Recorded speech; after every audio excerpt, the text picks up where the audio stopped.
So I'm here with Nash at #Hotel. Finally found each other. Welcome, so glad we have. Yeah, welcome. And check out this space. It's actually hard to miss. You've got really nice colors on the outside. And you share the space. We do, yeah. So this is basically normally a student accommodation building during the year.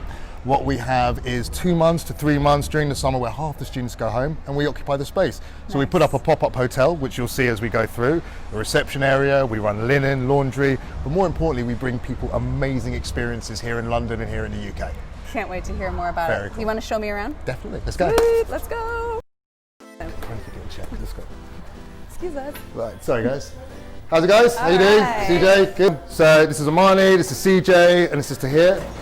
And these two, in fact, possibly this one as well, I don't know, your name has been mentioned, are going to be doing our #VIP event. They're going to be part of the team that go out there and doing these cool experiences with our guests. Amazing. Cool. Looks like you have an awesome team. You do, yeah? You sure? What's it like working for #, guys? It's amazing. It's amazing. Yeah? Actually, it's all ready for you. You know what you're doing. Laid back, lovely managers, lovely CEO. There's your £5. Thank you, brother. No worries, that's cool. Only £5? Only £5, yeah. It wasn't long enough, you know? You can already sense how authentic and genuine your company is. Do you know what I mean? People that work here, you really feel it the moment you walk in. All right, so let's go up the stairs and maybe have a look at the apartment on the 7th floor. Amazing. Yeah, cool. So you've got how many spaces here? There's 250 units in total. We are actually only occupying 45. It's definitely one of our smaller sites and actually one of our smaller buildings as well. Normally they come with a range of amazing facilities such as nightclubs, libraries, all sorts of really, really cool bits and pieces, kitchen areas, swimming pools, gyms. And Carolyn is actually showing us around at this space. Hi. Carolyn, you are the regional manager. No, I'm the general manager of #Barbican. Okay. So I have the luxury of looking after this building. And it seems like it's an incredible team to be a part of. I felt like I met Nash, but the first thing he did was introduce me to everyone else that's part of his team. So it seems definitely. like that's... We are definitely one big #family. Yeah, that's the you can idea. tell. Yeah. So this year I think we've got in total 2,000 rooms across the UK. What is it, 18 locations? Some of the coolest cities like Dublin, Edinburgh. Let's go have a look. Wow, already the lighting is so nice. So yeah, they're pretty much set up for students through the year. So they'll always have a desk in. They often have TVs in as well. Yeah, this one's got a TV, but not actually connected to an aerial, just a Bluetooth. So just like with anyone, you just want to put what's on your screen on your main television. It's set up for the modern world, which is kind of suits us as well. So you've got all you really need. You've got the bed, TV, a nice space to keep all your clothes, someone like me that does not travel light, so this is perfect. A really nice kitchen also. Yep, and we even got some chairs here, a little table. You started this whole hotel with the concept of listening first to what people really want with their experience of traveling. That's right. So we sat down with our target market last year through the summer and we actually said, what do you want? Our target market being 18 to 30 year olds, looking, people who are probably not at that stage of going out or having a family, but who want to travel light. And we asked them, what do you want? And what we found they wanted secure central locations. They wanted no nonsense check-ins. They wanted to be in their room as quickly as possible, not have to wait 15 minutes like you would at Hilton to get to the front of a queue, which then you're asked for the very same information that you've already filled out in your booking anyway, which is just laborious and frustrating. Then we get people into their room as quickly as possible. We make sure they've got the Wi-Fi code. The most important thing is they want to be pointed in the direction of hedonism. They don't want to be in their hotel. Nice. They want to get out there into the city and find out what's what. They don't need to be told, go to the Tower of London, go to, the Wheel, whatever it is. They literally want to be told the local information that you don't see on Google. So guest list at the Stormzy gig, VIP entry to a host of various London entertainment experiences, stuff that when you look back at your holiday, you're not going to remember the room. You're going to remember that moment of pure joy and love that's encapsulated probably in a photo or a moment where you're yourself, where you forget about everything around you. And that's what we're trying to bring, memories built on experiences, not on bedrooms. So yeah, I think that's kind of the angle. So tell us more about the space. You've got quite a few, as you mentioned, on our way up to the 7th floor. Yeah. But this is one of your prime locations. Yeah, I mean, this is probably one of our more expensive sites because we're in central London. We're still 50% cheaper than the Premier Inn down the road, and with respect, the Premier Inn is nothing compared to this. So we feel we're here to disrupt the market. We're not here to, take the price up to the highest possible level. We're here to get people in so we can add value to their holidays. So this same space in Liverpool right now, £32 a night. This same space in Bournemouth tonight, probably £28. We are literally coming in to change the game by redefining pricing, redefining the experiences, and redefining value. So that's why you're here, and that's why we give it to people at such great rates. Absolutely. Yeah. And even getting this tour and seeing the space, meeting your team, you're doing so much more than building a hotel. No, it feels like you're building a community. Anyone can build a hotel, and something I cannot do is build a hotel. I can't run a hotel group, that's not me. But I can take you to a place and give you an amazing experience, have an amazing time. That's easy for me, that's part of my nature. 12 months of the year, Hilton Hotel, corporate brand, Ritz, Carlton, not me. But this is me. And I think the point being, when you can find something or find a way to express yourself, like an artist, I'd almost dare to say, when you can find a way to express yourself, you can finally breathe, and guess what? You can do it forever. And I think that's the point. This is a successful product because it's authentic and real. It's not a round peg trying to fit into a square box. It is unapologetically us, and it's unapologetically our personality, and I'd almost say it's our love made visible. That's probably the right way to describe it. What's your vision for this space? Like, think about #hotels in 5 years. What's happening in the world? I kind of see it as a game changer. I see it a little bit like Airbnb. The way Airbnb redefined your couch as having pound signs on it. You can now look at your couch and go, wow, it's got pound signs on it. I see the same thing. I see almost a co-sharing concept. We will never probably have a permanent hotel base that's ours. We will always be a pop-up hotel. The shape of it may change. The way we do it may change. It's always going to be linked to experiences. But #hotels is not a place, it's a state of mind. It's that moment of pure joy and love where your hands are reaching to the sky and you're having a great time with friends, with music you love, with the right atmosphere, whether that be alcohol or not, you're happy. And again, love made visible. That's us. Absolutely. How are you different from Airbnb then? Airbnb has experiences, they do have different locations around the world. How are you different from With respect, Airbnb's experiences are very lightweight compared to what we're doing. We are literally picking people up and connecting them with young artists. A little bit about the #VIP tour.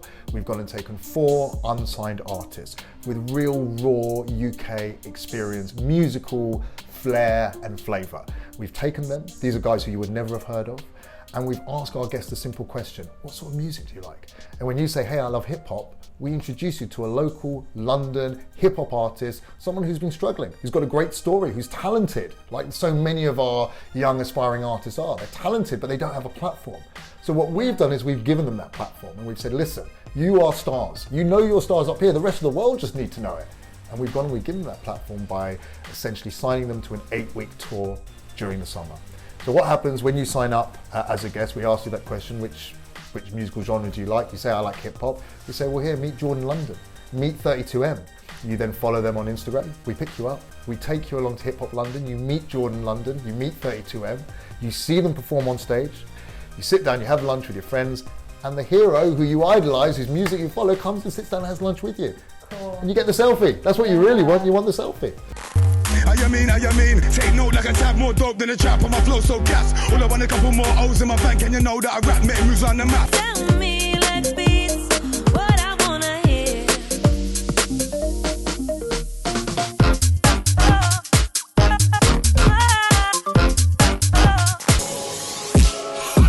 I love my tree house, she calls me a kid. Lord forgive me for the fuckery and all the bullshit I did. Don't tell me about grind, only got jibs in my mind. Nigga now, sticking steps with a brand new flow. Now, I feel like I'm stolen. The selfie.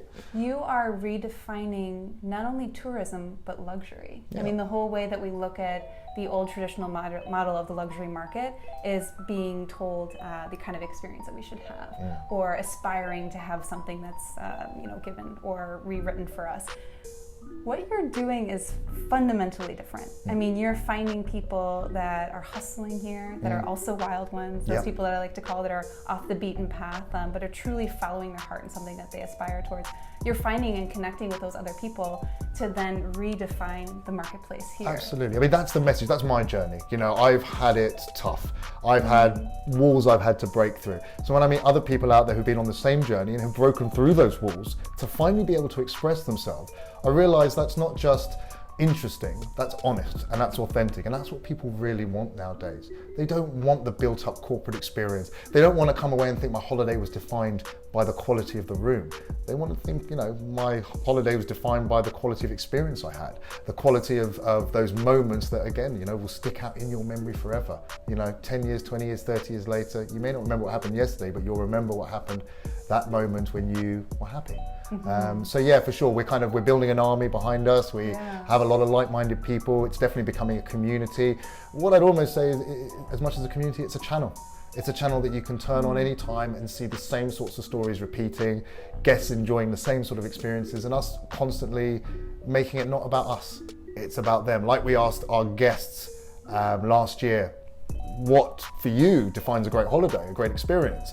Similarly with #VIP with these artists, it's all about them. It's not about us.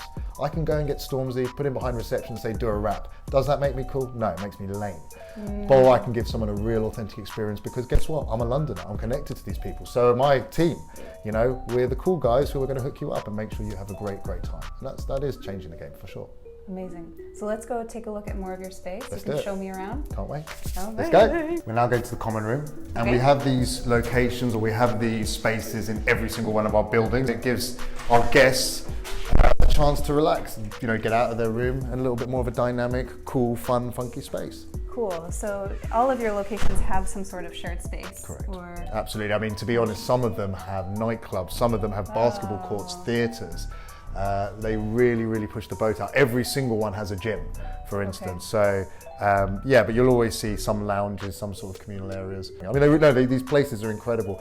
The asset class of student accommodation has gone through some changes. So now you've got these huge buildings owned by the likes of Goldman Sachs, BlackRock, the Wellcome Trust, massive pension organisations. And a few years ago, as with the property market in the UK and in New York, residential commercial started to tank. So the zoning laws started to change, and it started to become very advantageous for developers to put their money here and asset holders to put their money here. So now you're sitting in a block which is owned by a significantly large pension trust. All our landlords are massive asset holders, so they're asset managers. Okay. And when you look at it, you realise they've got 19 square metre spaces. They're charging London rates, £350 a week, and there's a security guard down the bottom who runs them with a team there, but relatively low cost to create a huge annuity income with a rising asset value. So where it's quite interesting, where it gets technical, is we play a massive role in that, because all these buildings, being a commercial building, will get sold on a yield of 4% normally.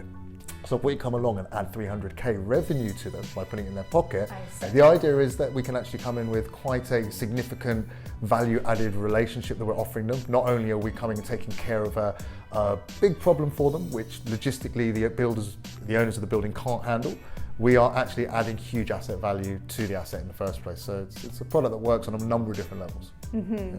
Right, exactly. And there'd be no reason that they would want to say no to you, right? Because you're taking empty properties and utilizing that space and giving them money in return. And they're not set up to do it themselves. Our biggest challenge for last year was making sure that our teams got on with their teams, with the landlords' teams. Of course. Because if we do, we have a really harmonious existence or coexistence. Mm-hmm. But if not, it could be the issue that causes the bad complaints that we make. We understand that we're in someone else's space, and that's the point, isn't it? It's kind of like we are now pioneering co-sharing for hotels. I was just going to say, it really reminds me of the WeWork model, how they went into basically empty spaces, rented them out, and made the properties actually more successful and happier because of it, because they're utilizing those empty spaces. Is that kind of a similar model? Totally. I mean, let me take you back a step. We came from the background of running a fairly mediocre, unsuccessful service department company. hotel management group, and we were finding that the 2 months of the year that made us money was July and August, and for the rest of the year we kind of existed to exist, just to get to July and August. So we started with the premise of, well, who has space that they undervalue in a time when we overvalue it, and we actually have a premium to it. Nice. And after thinking, we started with schools, and that was very obvious, and then we realized student accommodation. And so by taking that idea forward and picking up the phone a few times, we suddenly found that not only was it need, it was a dearth of need. There was a huge black hole of opportunity. And in reality, we're moving fast and we're cutting into the space, but we have no real IP. You know, we're doing things innovatively great, but that's not to stop anyone else coming into this industry. The only thing we've done is figured it out sooner than anyone else. So all I can say is, you know, the rest of the market are already trying to catch up with us, but we're already quite a long way ahead. So yeah, we've got a name, we've got a reputation, and we have a product which actually works. We've developed technology that fits in seamlessly with our landlord's technology, so that when they have availability at any time of the year, it can be automatically marketed through our distribution channels. And I think the big part of understanding this is, yes, it's great to have cool #VIP experiences, really dynamic work environments, but there is a huge tech element that we've brought in which makes our business viable. I think that's the big part. Tell me how you can remain to have a strong, consistent brand, a brand that's known as the same thing anywhere in the world, if where you're operating in different locations, you're giving them the freedom and flexibility to have a ground-up approach, to bring in their own cultural flair, entertainment flair. How does the #hotel brand remain consistent when you're giving every location that kind of freedom to kind of create micro brands? So we look at companies like Coca-Cola, companies like Apple, and when you realize that at the center of those companies are some very key words that define their entire existence, you realize that it's not just a load of hogwash or corporate nonsense. You have the ability to define your company in almost in a religious state of mind around some very key words which need to mean something. If you look at Coca-Cola, you realize that it's such a powerful set of words filled with each word weighted with meaning and onomatopoeia and significant emotion that actually makes an effect and change in your workforce. For us, it's we are leading the next generation on an epic journey. Each word for me is weighted in meaning, and when I can take that and infuse it into people, and we can add other, I suppose, cultural hallmarks to our company, which are things like, look, we want you to fly, we want to give you an opportunity to be great, we want you to give you an opportunity to be yourself, because the greatest thing you will ever be is you. You can't be better at anything in this world than being yourself. So the reality is, if I can give you a job where you being yourself, you'll do it forever and you'll do it bloody well. In fact, you'll do it better than anything else you could do. So with that in mind, with that kind of value system and that kind of central mission statement, which then comes into a slightly longer vision statement, we can define every operation behind the same constant factor, and I keep bringing it up, Megan, it's the word love. If we can get that ability to express love in our every day-to-day work, which I do, and I think you can see that, it's my passion, but I can then trickle that down and make sure that's part of my team as well, at every level. You know, you have to, how can I say, you have to talk a good game, but you have to act it as well. So everything I say I do, and everything that I promise to them I do. And our company is a triangle, but it's not a triangle that sits this way, it's a triangle that sits upside down. Nice. And the reality is I'm at the bottom and I've got big shoulders, so I'm going to make sure I do everything to support my team achieving the vision we're trying to do. And that really is what leadership is, isn't it? It's two key things for me. It's firstly having a vision, a clear vision, and being able to communicate that effectively. Clarity of vision, I call it. Secondly, most importantly, it's being there 150% for your team to help them achieve that vision. And then guess what? They bought into it, and they bought into you, and they bought into something bigger themselves. And that's probably, again, the bigger point, isn't it? When you buy into something that's bigger than yourself and your own needs, is done for a higher purpose, that's when you move people. You've hit on all of the fundamental needs of building a strong and successful brand. You've talked about vision, you've talked about purpose, your why, like helping people find their own epic journey or building their own epic journey. Is that what it was? Absolutely. We're leading the next generation on an epic journey. Right. So that is your why. That's not only the why that you lead your team on to live on a daily basis, but also me as a consumer of #Hotel, bringing me on my own epic journey, and knowing that it's fueled by all of these different user experiences for me to enjoy is so necessary. And the other thing that you talked about that I love is your values being put into action, right? You can't just talk the talk, you've got to walk the walk. Absolutely. Right? And those things have to be synergistic. And so I'd love for you to talk just a little bit about that, of how you have identified such strong values, and how you make sure that you put them into action on a daily basis. How do you make sure that you are living and breathing your purpose? I've learned, I've made mistakes. I've this isn't my first venture, this isn't my first time at the races. You know, I don't like using the word loss or failure, but how can I say, you know, don't let your victories get to your head and don't get losses let to your heart, because the reality is I've made a lot of those mistakes by not doing the things we're talking about, by not kind of putting those key important things in. But every time I've done it, it's hurt so much when I haven't achieved or got to where I wanted to go, that I've learned from it and I've built up into, I suppose, a way of operating, a way of being, which ultimately, whichever way you want to talk about yourself becoming good as an operator or having certain standards, you know what it really comes down to? For me, is honesty.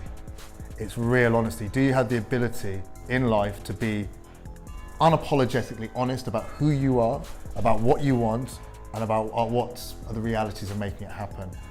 And I kind of, you know, for me, I think that has been a big journey. You know, I've had to go through the experiences of firstly asking those very, very difficult questions of yourself, and then secondly, giving a really unadulterated, honest answer, which can sometimes destroy your ego, or it can put you back in time, or it can be very contrary to what the world is telling you, your parents, your advisors, everyone else. But do you have the tenacity to actually say, no, I believe in myself, I believe in me, and guess what? I forgive myself for being me. I forgive myself for being me, and actually, you know what? I thank myself for being me. And then the next stage is be you. Go and show the world. Because guess what? Whether you're silly, stupid, serious, funny, the biggest thing that people read is bullshit and authenticity. And I'd like to think that's the key. Think about what implications that has on your team and your leadership style. So what are you hoping to show your team or build with a team environment based on how you're acting? So I would say that one of the biggest things is it's not life and death. You know, I come in, someone said to me the other day, you're like Thor the Thunder God charging into battle and we will come behind you. And I love that, but the reality is it's not that. It's not life or death. This is fun, and it's got to be fun. If I treat this too seriously, if I worry about it, it's over. You know, this for me has got to be, again, that ability to express yourself. I have a canvas, I get to paint on it. I've got to that stage in my life where I've now been able to take a picture in my head and put it into the real world. And that's been not just a skill set that I've learned, that's been a mindset. You know, now the ability to, I think, be honest and true with yourself, that's the reason why it does filter down to the team. That is the reason why they see it. And I think the biggest thing is within that kind of being almost honest about where you've not got it right and where you don't still get it right. And I often say to my team when I see them getting anxious, because I don't get anxious, I don't worry about anything. But a lot of my team panic as well, because I think they take on such massive anxiety about achieving the things which they know I'm very passionate about and which in turn they're very passionate about. And often I turn around to them and I say, you know what, it's not life and death. If you don't get it right, it doesn't matter. What matters is what happens next, what comes next. Because I've been there on the floor myself. And I had an opportunity then to turn one way or turn the other way. And how I acted in that moment when things were bad defined my character moving forward. And I think that's one of the key things I want my team to have the chance to do. I don't want them to win. I want them to lose and I'll be able to pick up the pieces and say, this is how I go forward. Because when you've done that in one situation, you can do it in any situation in your life. Yes, going forward and winning is great, but the ability to kind of define your character by your response is so clear and evident that it's going to stay with you and everyone in your team forever. Absolutely. It's tremendously inspiring, and I love that you have people here that can like help us put all this together and we can see them behind the scenes. I think like so much of your team is so much who you are. There's that guy Tahir upstairs with the beard, the Muslim guy. Like he sat down in front of me and it was almost like a tearful experience because he was like, he told me a story and I was just like, you have been average in everything you've done and you know you've been average and it upsets you that you've been average. I would love to give you an opportunity to be great. Because I said the same to Caroline. Caroline was working at TGI Fridays before, and with respect, that's great. If the company rewards her enthusiasm and her motivation and her hard work, but when it doesn't, guess what happens? Caroline gets demotivated. So the point being, all these are, for me, giving people who may have otherwise been, and I don't like using the word, but average in other positions, other places, and saying, hey, with us, you can be great. With us, come in and act like a director, and guess what? You will be one day. That's this. How can I say? I've been so often in my life worked in places that were not meritocracies. They were autocratic in nature. They were old, I call it the old school tie in nature. You had to be there for a certain time. You had to look a certain way, be a certain way. I went to a private school myself and that was the way it was there. You know, the head boy was always Christian from the Christian Union. You know what I mean? It was kind of, you were in a certain place because you looked the right way or you knew the right person or you were in the right family. That doesn't wash with me. That's not the game I play. So as a result, that's not the I suppose the company we set up. It's not what we're about. So we want to give people opportunities to be fantastic. I've got so many examples in my company of people who, I don't want to say I inspired them, because I didn't. I think I identified people who wanted that opportunity as well, and who now when they're here, they are doing greater things in this role than they've ever done before, and they're coming alive. And guess what? That's not because of us, that's because of them. But what they will then go on to later in life, whether it's with us or with someone else, is so massive. And you know as well, life experience, life is going to be pretty shit to you. It really is.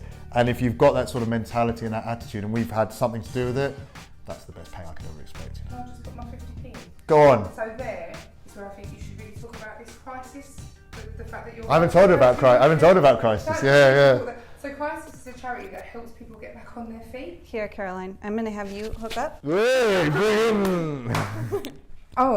So Nash was saying about how, you know, he wants to bring in people from all walks of life. There's no judgment from where you've been to where you want to go. He's happy to accept everyone, which brought me to think about the fact that they're currently working with a charity called Crisis. So Crisis sort of helps people that have really fallen on rock bottom rebuild their lives, you know, and feel like they're part of the community again.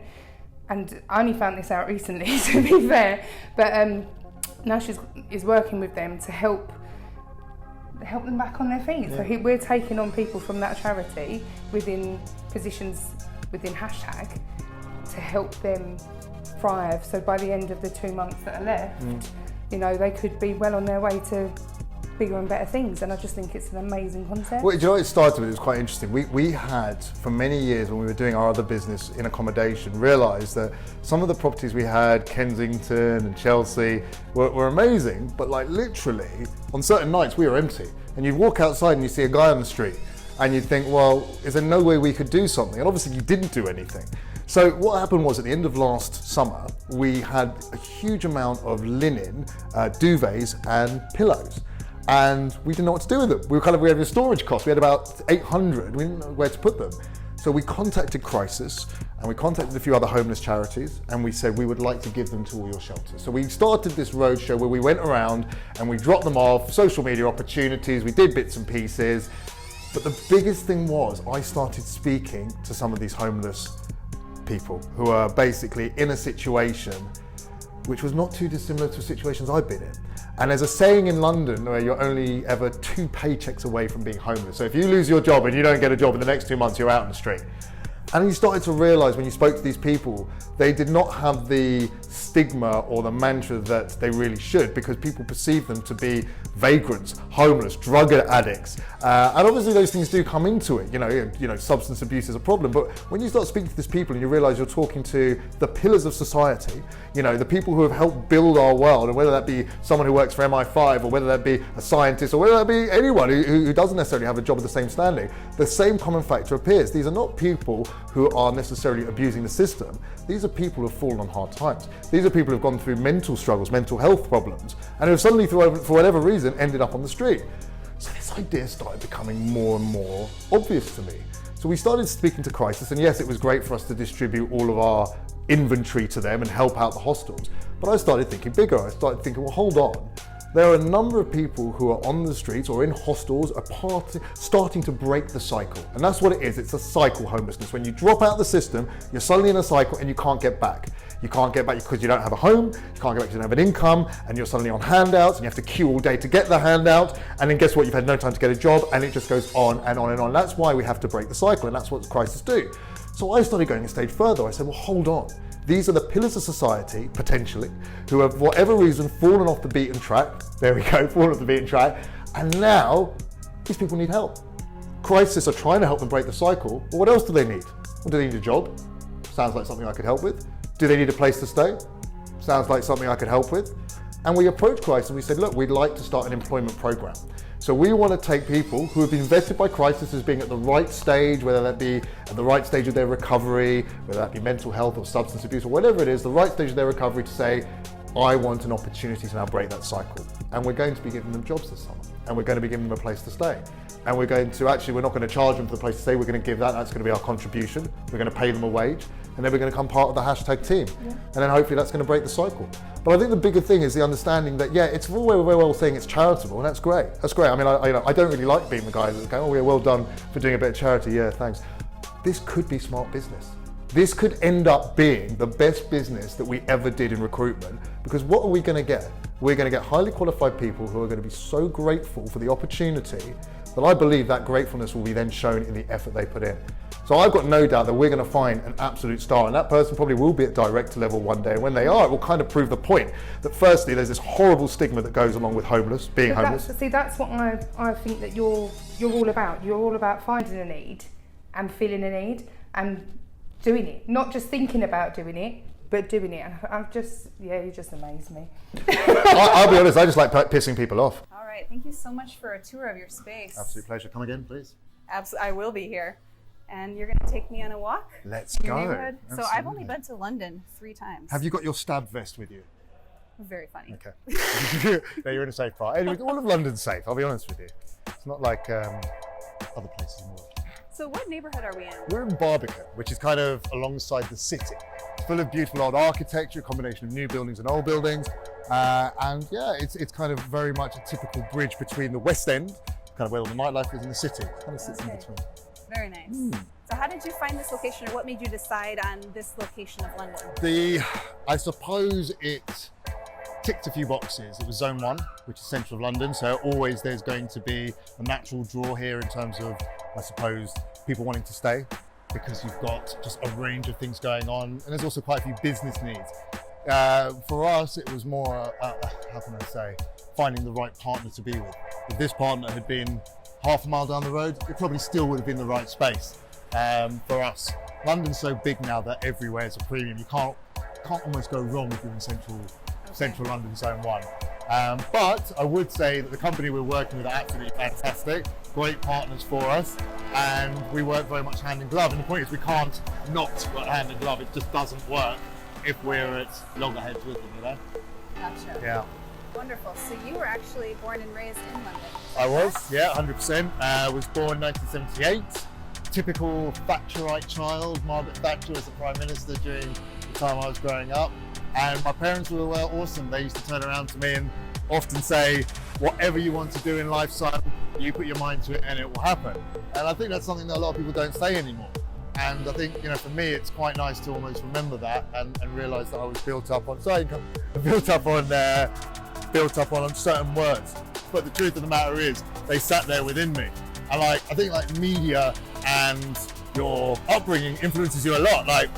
We'll talk a lot about, I think, those moments in my life where I hit rock bottom and I had to come back. But for me, that had already been defined in a movie called Rocky. And I'd watch Rocky religiously. And Rocky, how many times have you seen Rocky? I've seen Rocky 500 times. But every single one. And it's like that, there's a theme to it. You need to be down. You need to have yourself backed up against the ropes and to come out fighting. And if you can do that, again, you define who you are. And we all have this fear of being big or being brave. And my only advice to people in that situation is, you probably are that person already, you just don't know it yet. So when you go and pretend that you're brave the first time, pretend that you're brave the second time, pretend that you're brave the third time, guess what? The fourth time, you're not pretending anymore. And that for me is kind of part of the whole idea of I don't know, believing in certain words, believing in certain things, because you know they're right. And that's me. That I feel for me, it defines who I am. It's the idea that times are tough. You've got to fight back. You've got to fight back. And I think, I said this to you before, it was the idea that for me, I was always trying to win something. I was always trying to get somewhere. And when I look back now and I realise actually it was never about getting to a destination. It was actually about just having the experience of fighting. And because I did that, I feel like I've won already. So actually a huge part of you growing up, you played a lot of rugby. I heard you were talking about earlier, and it's actually been incorporated in a lot of your business model. You even talk about winning or that concept in sports and athletics. So tell me what that's been like for you starting your business with that background of rugby. It was interesting for me because I was the kid in the team that probably shouldn't have been there. I wasn't the right size, probably wasn't the right genetics, certainly wasn't the right experience level. But rugby, and especially professional rugby, taught me that the reality is if you can do what you love, you can do it forever. But not just that. If you love something, the ability to be good at it almost becomes another level of appreciation. So when you train at rugby, when you train professional rugby, you don't just do skill, session and fitness. separately, you do your skills to the level of your fitness. So your skill session becomes your fitness session, because guess what? It's great having skills when you're not tired, but you need to do those skills when you are tired. And I put that a little bit into my business now, because I see that, you know, when we're going forward, that's great. And you can be a great operator. Anyone can be a great operator going forward.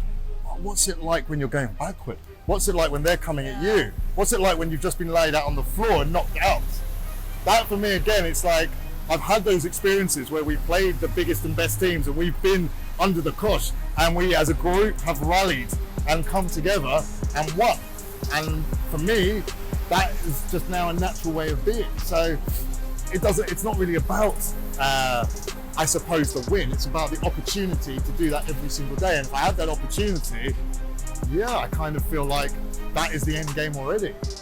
So yeah, that's really for me how it's got into the business side. It's not so much the ability to compete, because competing is just competing.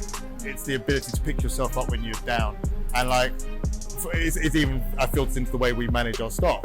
You know, I relish the opportunities when things go wrong to sit down with them and have this authentic, honest chat, where if they are going to be honest with themselves and they're going to ask those honest questions themselves and be honest, they'll come out the other side a better, stronger, more robust, dare I say it, player, but certainly a more stronger individual in life moving forward. Absolutely. And tell me what it's been like growing up here in London and how that's shaped your entrepreneurial spirit, and not only London, the location, but your parents as well. Yeah, so I'm mixed race, and my mum was Indian, or is Indian, South African Indian, and my father is an Eastern European descended Jew from South London. And it was interesting growing up, because although we live in the most multicultural city in the world, and my best friend is half Irish, half Iranian, my other best friend is half Pakistani, half Palestinian. Even within that, you'd still growing up, you still had your racial groups and social groups, and I never felt like I was a part of any of them. And even if I think I was probably accepted, I didn't feel like I was part of that group. So for me, that always made me feel like a bit like an individual, with then a need to separate myself. I then went to South Africa in 2003 for 9 years, and it was never about becoming South African, it was about staying English. So I think one of the great things about London was it defined a very multicultural perspective for me on life and who I was. But within the kind of scheme of that, I also used to look at the way racial conflict happened and groups were different and moved apart in different directions, and it used to upset me, it used to irritate me. So I didn't like the idea of segregation. I still continue to say that to this day. I really don't like the idea of anyone monopolising anything or anything looking like a certain way. So for me, London is this beautiful melting pot of cultures, of people, and really that is the most beautiful thing in the world, especially in this horrific world which is now affected a little bit too much by the economic problems that exist and all the nationalistic fallout. What we've got in London is, I think, the most wonderful thing. There are two things in London that's absolutely unacceptable to be: a racist and a homophobe. And that, for me, no matter where you go in the UK, that's a London thing. And that's really important to me, because, how can I say, it just represents monopoly of a certain place or space by a certain type of people, and I think that's wrong. I think that's very, very wrong. And so, as a result, you'll see in hashtag, it's very representative, not through any purpose or choice, just because we don't predefine how good you can be by where you come from or who you are, but by what's inside your heart and what you've got the ability to express. So yeah, I'd like to think those are things which I've taken from my background here in this colourful, wonderful place, which to me is one of the most wonderful places in the world, most liberal places in the world, and we put it into our business. You know, that I think is nice. You've become an individualist throughout your childhood or growing up, only to create a community. Yes. Right, and I think that that's so key. It's actually also helping people simultaneously find their own purpose and find their own path, become individuals themselves with this collective purpose together. So it has that two parts, which I really like, and that's almost kind of how you talked about your leadership style as well. Accountability, allowing everyone to thrive individually, but with a collective purpose, which seems like really ingrained in who you are. I think so, but I'll take it back to the media and the influences I had growing up. I was told, whatever you want to do, son, you can do it. I was told, when you hit the deck, you get up and you fight. And how can I say, those were the moments of success, not the winning the fight, the getting up off the deck. And I think anyone who does that can be proud. So the reality is, you know, I've won already. Hashtag wherever it goes, it will go. The big thing with me is that I see hashtag as a vehicle. I do see that there's stuff beyond it for me, and I do see that actually it may just be the vehicle for me to get to the next stage. At the moment, I want to solve problems. We're having very much an earthbound reality. I look at Elon Musk, right? Elon Musk is a great example. So he's someone who probably wanted to think so big, the earth and reality wouldn't allow him to think that big. So what did he do? He came out with an idea that allowed him to think like that. So he went off and did PayPal, became an ultra-billionaire, and guess what? His new project, his new mission is not bound by earthly and worldly restrictions. Right. He's changed the fucking world, excuse my language, he's changed the world. And like, for me, that is so massive, and that's what I want to get to. I'd love to be able to, hashtag's a really important part of my journey and where I am now, but ultimately I can see that it is going to be a part of my path moving forward, and that actually where I want to head to in life is to be solving problems that the world is giving us and doing it in a way that is not confined by our current thinking, because that's outdated. It's defined by a new reality, a new way of thought, and it's a quantum leap jump. And very much hashtag is that. I was just going to say. Well, it is, yeah. isn't it? It is. I mean, it's half the way there, isn't it? Because we've taken the established model of hotels, we've flipped it on its head. Why? Because we haven't been restricted by legacy thought, entrenched thinking. We've changed the game because we've allowed ourselves to think like that. We've taken that, I call it moonshot thinking, we've taken that quantum leap jump and we've created something that actually works better. And you're speaking to a niche of people that don't want to have the traditional experience of tourism. They don't want to stay at the usual hotel. You want to also help them feel like they're flipping the script themselves to have this authentic experience, to meet these artists that exist here, and then to be able to share that journey as well of how they're living the alternative path on this journey in London. I'd say, well, when I was younger, I used to go to hotels and think, oh yeah, isn't it great to be waited on hand and foot and all that? But actually, no, it wasn't. The best times I ever had was going and staying at friends' house. So that's how I see it. I see when you come to hashtag, I want you to stay in my house. I want you to stay in my city. And whether that be London, Dublin, Edinburgh, it doesn't matter. We're going to welcome you in such a way where it's going to be like, hey, put your feet up on the table, have a drink. We've got this wonderful guy who works for us called Anderson. He's originally from the Caribbean. And when he came in, he'd been working for many corporate groups for a while. And I was trying to convey to him that actually he didn't need to learn hashtag. Hashtag was somewhere inside. So I said to Anderson, I said, what are you going to do when you retire? He said, I'm going to go back to the Caribbean, man. I said, all right, wicked. When you go back to the Caribbean and when you open your hotel, what's the hotel going to be like? And Anderson was sitting here. I said, what's the hotel going to be like, Anderson? He said, he went like this in his chair. I'm going to be like this, and I'm going to come on a red stripe, and I'm going to say, hey, come on in, Madrid. And that was the point. I said, you got it. That's hashtag. Yeah. It's showing the love and welcoming other people into your safe space. That's what I see. It's welcoming them into your safe space. So yeah, I mean, that's kind of flipping the script, I think. Absolutely. And thank you for showing me your safe space. This beautiful London, taking me for a walk. Okay. It's not raining, which is so nice. I feel like, well. excuse me, even he didn't get upset that I slapped his. We're not that bad, London, as well. We're not that bad. It's got a bad rep, but. Well, Donald Trump's just been here, so he's cleaned up our streets for us, Geez. All right, take me back to hashtag. Let's go. What about all these people that are really intrigued about what you stand for, your company's mission, are interested in actually getting involved with your company? Are you currently hiring, or what's your process like? How many employees do you have? So we have currently about 15 in our head office structure, but then because we have obviously the pop-up hotels launching between normally May and July and then all closing around September, we're always looking for young, passionate, driven and authentic people who I think want to probably show their worth by working hard and getting involved and doing cool things.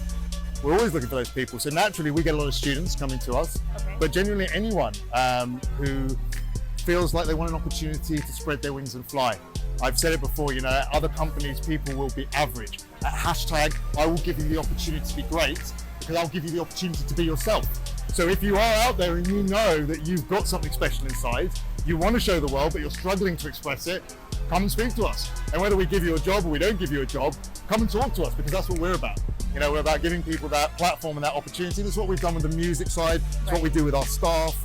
We want to give people the opportunity to be great by being themselves. And so if that's you, get in touch for sure.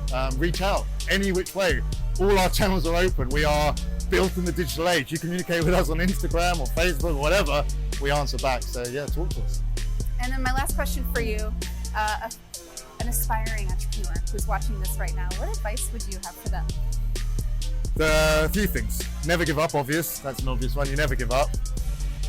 And giving up is kind of defined sometimes wrongly. Like people, sometimes you have to drop an idea. Sometimes you have to be able to pull a handbrake and go, this isn't working, I've got to stop. Well, that does not mean you have to give up. It just means you have to find another way.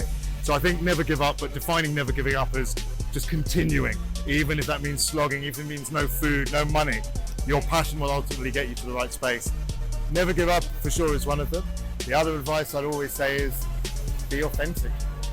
The best thing you will ever be, and I've said it before, Megan, you must be bored of me saying it, but the best thing you will ever be in this world is yourself. No, I'm not bored of it. I say the same exact thing as a Pathfinder. No one else is you, and that's your power. Own your story, own your purpose. I mean, that's it. Literally, we struggle in life to figure out who to be. The idiocy, the irony is that we are already those people. The reason our friends love us, the reason our family loves us, the person that actually does genuinely turn someone's smile upside down or change their life. Be that person, because guess what? I love that person. You love that person.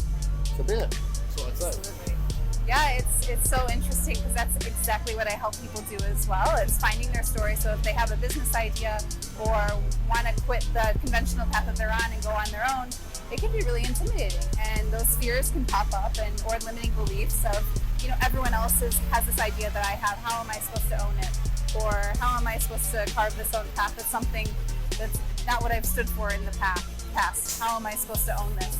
And it goes back to your story of really digging deep into knowing who you are. That self-awareness piece is, I think, so critical for every entrepreneur. Absolutely. To start from that place of clarity Absolutely. in order to build from there. And even your team talks about that as well. You found a need based on an experience that you've gone through yourself. I think so, and I'll say one final thing is you're going to have people in your life whose opinion, perspective has influenced you. You can't say nothing, I don't listen to other people. It has influenced you. When you finally do discover who you are, I need you to not listen to those people anymore. I need you to say, those people, I'm going on my own path, and my own path is where I want to be. Because even guess what? Even if you don't succeed, you walked your own path. No one else walked it for you, and no one else told you the direction. So my advice to you, creative as it seems, don't listen to family, don't listen to friends, don't listen to anyone else except yourself once you know who that person is. And check out Nash. How inspiring is he? Thank you so much again for going on a walk with me, showing me your space. It's just been such an incredible, inspiring day for me. Amazing. So thank you. And I think for everyone out there too, please get in touch with Nash if you like what he stands for, what he's about, what he's doing with #hotels. To even come stay here as well. You've got quite a few around the UK. It's not just here in London. You've got many more, and you aspire to have many more around the world. Absolutely. So thank you. So thank you so much. And Thank then you, you can Megan. go to your website to actually see all those locations. Yeah. So we've got 18 locations currently in the UK and Ireland. And next year we will be in Europe. So it's immensely exciting. And yeah, to anyone who's out there who likes the sound of what I'm saying, come and stay with us, come and talk to us, come be part of our community and come be part of our journey. And we'll see you out there. Cool. Thanks, Nash. Thank you.